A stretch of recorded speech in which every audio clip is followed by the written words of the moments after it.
everybody, and welcome to my first ever YouTube video. Come to give you a little tour of the setup that we've got here at Woodstock, which is in West Oxfordshire in sunny England. So I'm really excited to get out and show you a little bit about what goes on here and check on a few thousand Dahlia tubers which we've got in our lovely warehouse, which I hope haven't rotted like they did last year. And I brought Buddy the dog with me to keep me company. Right, let's go. Right, here we are. Come on. Yay. So those of you that follow me on Instagram will not be surprised that that's what my car looks like. That proves that I'm a real farmer, right? Oh, Buddy's just weed on his... Did you just wee on your lead? Right, so here we have it. This is our commercial wholesale farm. So here, for the last 2 years, we've planted 10,000 Dahlia tubers. And the first year was a total nightmare because we couldn't afford the irrigation. And so they all literally dried out and they flowered too short. And by the time we put the irrigation in, it was a bit too late in the season. And then last year, it wasn't quite sunny enough. So we had all the irrigation, all the membrane down. We did do well out of this field, but probably not as well as we could have done, which was a bit disappointing. So in November, after the first frost, we dug up the tubers that we'd planted in the spring, and we've stored them over the winter in a warehouse, and we dug them up to order. So we sold them as jumbo tubers because they will be much bigger having had a season of growing. There are still quite a few in this field that didn't get dug up and weren't ordered on the website as jumbo tubers. So I'm going to dig some of those up and see how they've fared. The ones here in the field, it's a bit hit and miss whether they'll survive, and we've ordered more to replace them if they don't. If they do all survive, because the weather conditions haven't meant that it's either been wet and freezing cold at the same time, then we're going to have a lot of Dahlia tubers because I've ordered them again. But it's difficult because you can't base your business on luck. That's the one thing I've learnt, along with lots of other things. We can't predict the weather, sadly, and one year it will be fine, the next year it won't be fine. So I think it's best to err on the side of caution. But I'm going to dig one up and see what they look like. Okay. So as I suspected, they're actually totally fine. There's this one here. That one is all squidgy and that's rotten. That will have got frosted or too wet. But inside, like these ones, are really still quite hard and firm, which will mean that they will start sprouting again when it starts to warm up. So there was always a risk of that happening. So it looks like, unless we have a really brutal frost in February, which might still happen, it looks like I'm going to have a lot of Dahlia tubers this year. I just don't know what I'm going to do with them all. To be continued. So you can probably see from this video as well that a lot of the membrane has blown across the field, which is a bit of a bummer. So it was pegged down, but that was for the pathways. And I think actually what we're going to do this year is cover the whole field in this membrane and then burn holes into where we're going to plant the tubers, because we spend an absolute fortune on weeding and it's probably not the best use of our time, effort and energy. So that feels like a very big job. So behind me as well, you'll see the framework for a polytunnel that we put up and didn't get round to covering in time before the season started. We had to get planning permission for a polytunnel on a farm. Don't get me started. which took a lot longer than we thought. Anyway, the polytunnel went up, but we didn't get the plastic sheeting on in time. So that was kind of a missed opportunity, which I felt a bit disappointed about. But we've had some crazy winds this year so far. So we're going to leave it for a bit, maybe chuck it on at the end of Feb. Time is money, and every single week that we have to wait for the dahlias to flower is another week where we've got all the same fixed overheads and costs, but no money coming in. So time is of the essence, and anything we can do this year to try and get them to flower earlier, other than pumping heat into them, which is not environmentally friendly or very economical, then that's what we're going to do. So this is one area of the business that totally failed. So these dahlias we potted up for shows that were going to happen in the autumn time, and for whatever reason we didn't end up going to those shows, and then we had no route to market for these potted dahlias that were grown specifically for that event, which was a bit of a shame. And we tried to sell them, but to be honest, they weren't really well maintained or looked after, so they kind of perished. They flowered so late last year because of the rubbish weather we had in the UK that by the time they were flowering, we kind of missed the boat to sell them anyway. So I imagine that most of these, yeah, all of these now have like rotted. So this will be a load of compost going back into the field, which no bad thing, but definitely a lesson learnt. To be honest, there are no easy lessons to be learnt from farming. I think you have to learn the hard way. And then a lot of things are outside of our control, like the weather. So it's definitely a test of resilience, I think. So let me take you down to the polytunnel. These were the doors that we didn't quite get around to putting on. It's quite a big one. I can't actually remember how big, but it's massive.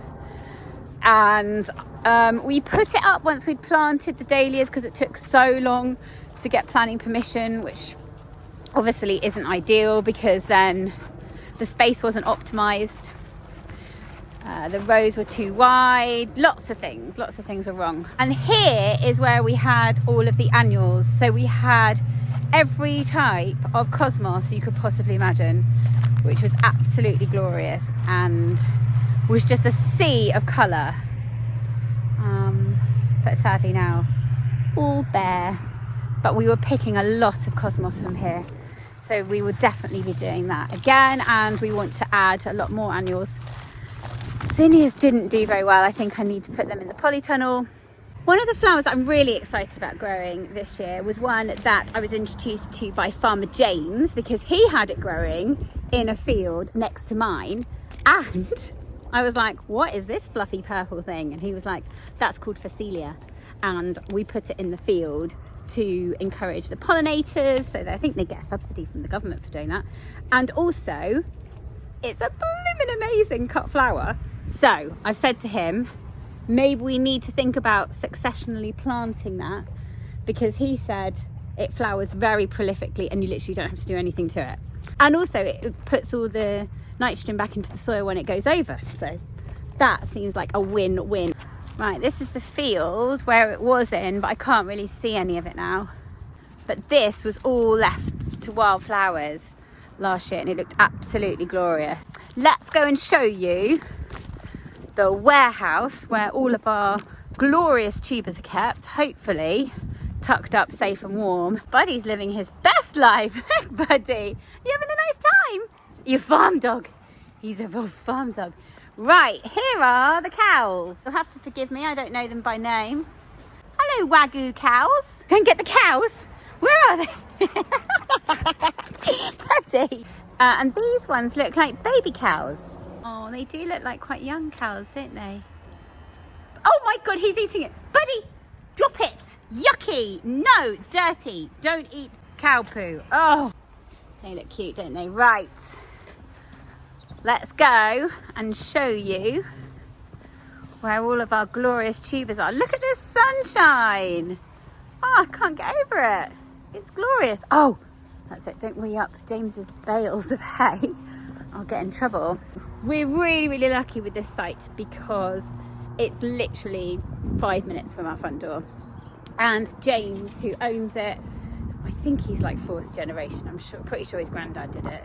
They've got thousands of acres, and he's got all the proper tractors and all the proper gear. But he's just cleaning up his cone. This is the top yard, and this is where we keep our tubers. Let's go in. Right.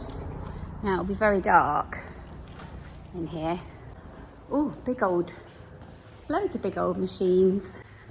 This is where we keep our stock. This is where our Dahlia tubers are. They've been all wrapped up. We lay them all out and let them dry for 2 weeks before there was no frost, which was good. And then we got some of this horticultural fleece, and we lined each of the crates with the fleece. And then once the tubers had dried out, we put them into here with wood chip. Nice big old jumbo tubers, and they'll be going out in the beginning of March time. So that's very exciting.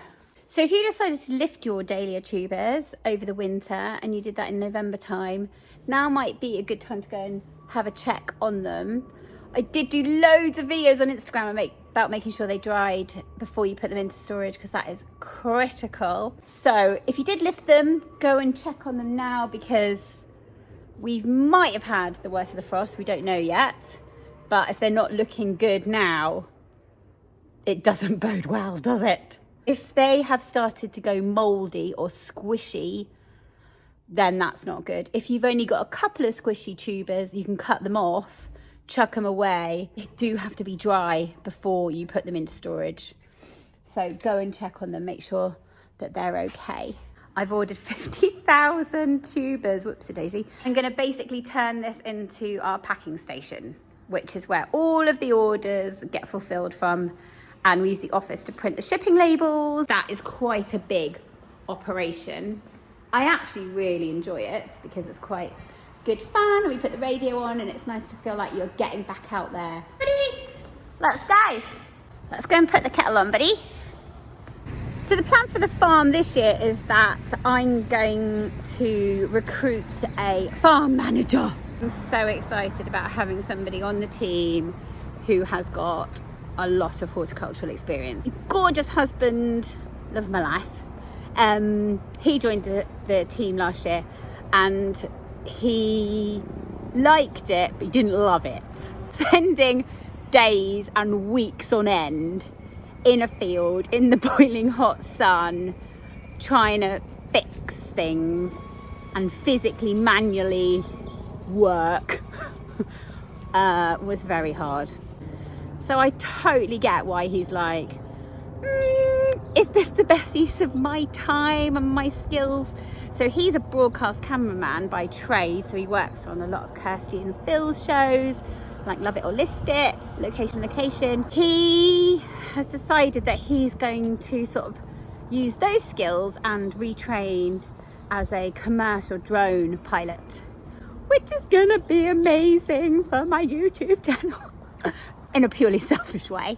It's really visually exciting, it's creative, the content that you get from these drones, the really gorgeous ones, I think it's really got him excited. See lots of Jonny drone flying. Jonny the drone. I'm trying to think of names for the business. He's forever droning on about it.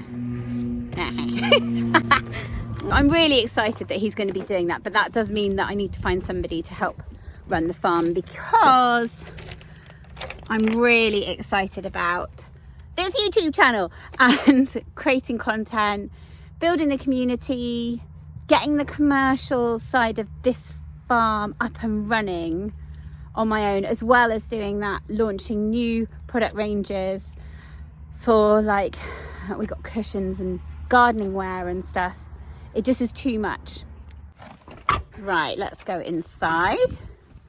Ta-da! It's not quite as inspiring as I had imagined on my mood board, but we did manage to paint the walls. We've got a nice rug down. The kettle salon. But I love being up here in the summer when the flowers are in full flower, because we've got a whole team of gorgeous people that come and pick them, and it feels like a really lovely, really fun.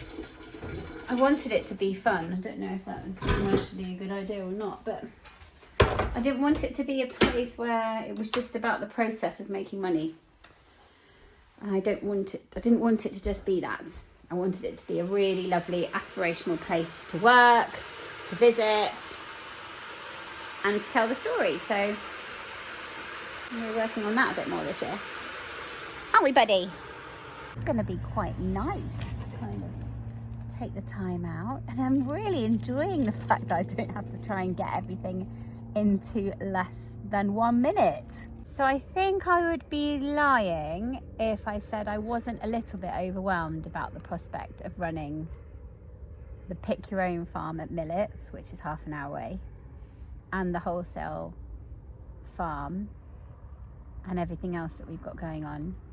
But I think maybe that's just how you feel as a farmer at this time of year. It's a lot to do to get to the end goal. You put the same amount of energy and resources and effort into planting and growing and nurturing, and then you're a bit like, fingers crossed the weather works out. You're like, is that a proper job where you literally have to keep your fingers crossed that it all works in your favour? I mean, you can see why people don't get into farming, because they're like, that is high risk. It's a bit like gambling. You could literally go down the casino and put it all on black, and you've probably got better odds. Oh, here's James. Oh my gosh, you've joined me in the middle of my first YouTube video. Isn't that the wrong format? Don't say that. So from all the YouTube You can't channels turn it around that like that, can you? why? They're just like on the They use a fly. front camera, don't they? Do they? No, I've got it on wide angle, so we'll fit your head in. I thought you were on it. Hang on. We are on. Am I on it? That's a good. Hang on a Oh, second. trust issues. I think it's really empowering to not have to just try and put everything into 1 minute. I'm really enjoying. Is that what a minute is? Yeah, Instagram is a minute. So we have to have more than 1 minute of you at a time. Hours of me, James. I'm regretting my decision. My advice. What should you do different? Control the weeds. Yeah. I did say maybe I would put cover the whole field and burn holes in where the tubers are going to go. I don't know what to do with the tubers that are already in there. You could lift them up, put them in crates, put them in my grain store, let them rot over the winter. Can you stop? And then hire a skip to put them in. Tell me about phacelia. So phacelia is very persistent. It's a very small seed. It's very persistent, and when it flowers, it keeps on flowering and flowering and flowering and flowering. Bees love it. Absolutely love it. You just chuck it on the floor. Like, what do you do with that? I plant it. I'm a professional farmer. So to plant that in the first place, we cultivated. Yeah. Planted it properly with a seed drill. Oh, a seed drill. And then rolled it.